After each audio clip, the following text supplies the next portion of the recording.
లక్ష్య అథ్లెట్ జీవాంజీ దీప్తి పారా ఒలింపిక్స్లో కాంస్యం సాధించింది.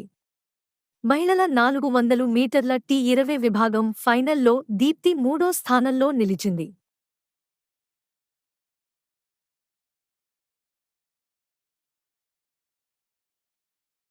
పారాలింపిక్స్ బ్యాడ్మింటన్లో భారత్ మహిళల సింగిల్స్ SH విభాగంలో సుమతి నిత్యశ్రీ మరో కాంస్యం పతకం సాధించింది.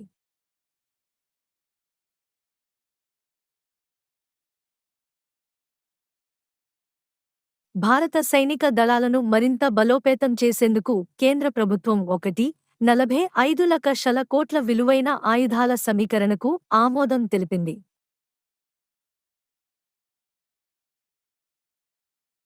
ఇంటర్ కాంటినెంటల్ ఫుట్బాల్ కప్ టోర్నీని గచ్చిబౌలిలోని బాలయోగి స్టేడియంలో ప్రారంభించిన సీఎం రేవంత్ రెడ్డి, దేశ క్రీడా రాజధానిగా హైదరాబాదును నిలబెట్టడమే ప్రభుత్వ లక్ష్యమని పేర్కొన్నారు.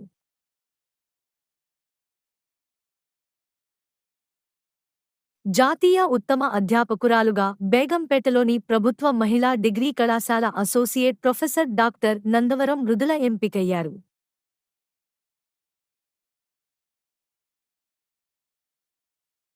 పశ్చిమ బెంగాల్ రాష్ట్ర ప్రభుత్వం Aparajita women and child bill, పశ్చిమ Bengal criminal laws and amendment 2024 పేరిట తీసుకువచ్చింది.